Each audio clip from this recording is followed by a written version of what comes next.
The effect of this sort of removal of native and customary arts can be seen more recently on Aboriginal people stopped from practicing their native arts. Aborigines have turned to drink and drugs since they have been prevented from practicing their tribal and native arts. The same effects were seen among farming people moved to the cities and made to work in factories all over Europe. In this way, a factory-made or mass-produced item made on a production line does not have an aura because no single person gets a chance to put their own authentic aura into it. They do not get a chance to lovingly work on the item. It is moved along the production line quickly to another worker down the line. Each artist becomes a worker and he or she becomes specialized in a particular and single job that takes care of a small part of the process. This meant that the worker could no longer do anything but a small job that was a part of the bigger process. Soon, they could no longer make entire handmade pieces of art and felt valueless.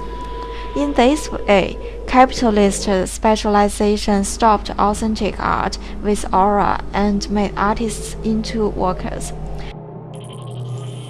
Watching it, Benjamin thought that what Australian art critic Robert Hughes calls the shock of the new stopped people from reacting to film and what it had to say. Film bypassed people's minds. This was very much like the new 20th century tactics in war, such as shock, made through parachuters and tanks that the Nazi Germans were using in war between 1939 and 1945. Benjamin compared the use of shock in war tactics and film as used by the Nazi Germans who were his enemy and caused his suicide at Portobello in 1941 from a morphine overdose. Why should people care if something is mechanically reproduced? Mechanical reproduction has produced many items society needs that it could not provide itself with during federal times. Only factories could provide enough mechanically reproduced goods that allowed living standards to rise to the level they are today in some places of the world, such as lots of machined clothing and processed food.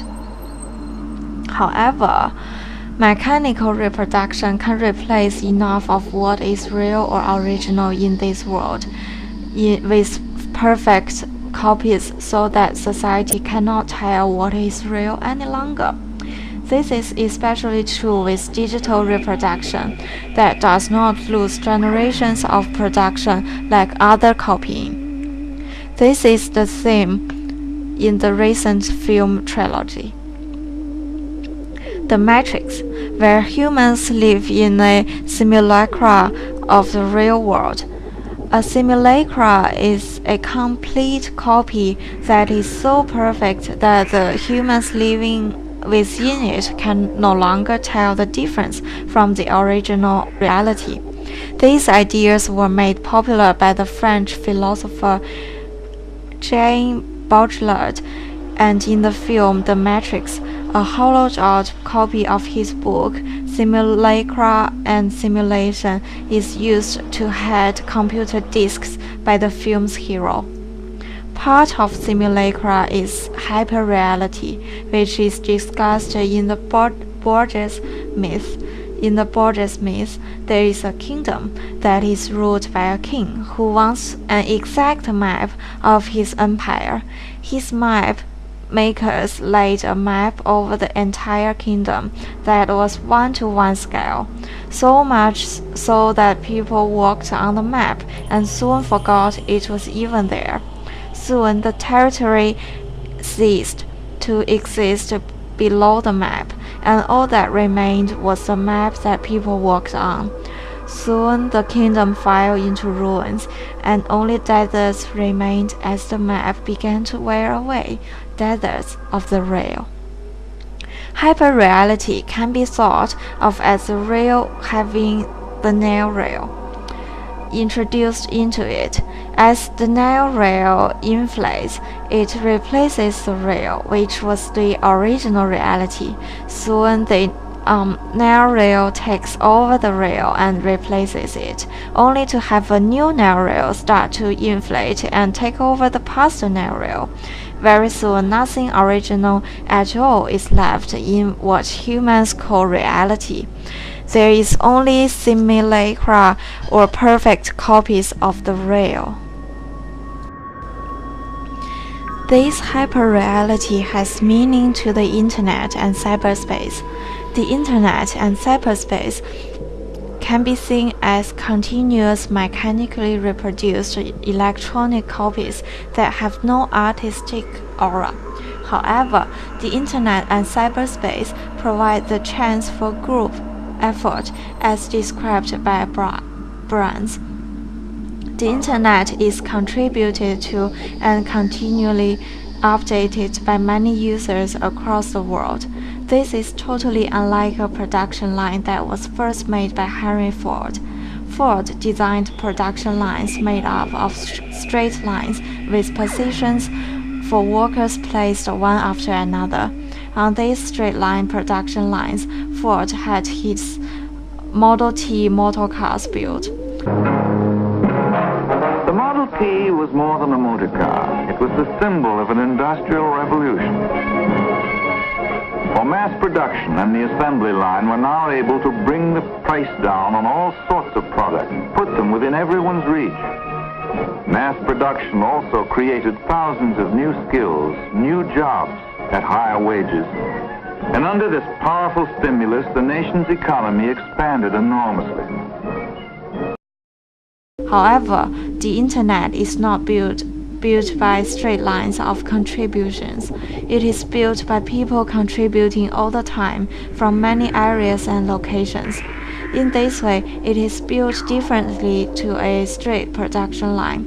Cyberspace is much the same and can be built in a group effort that is totally different from workers placed in a straight production line.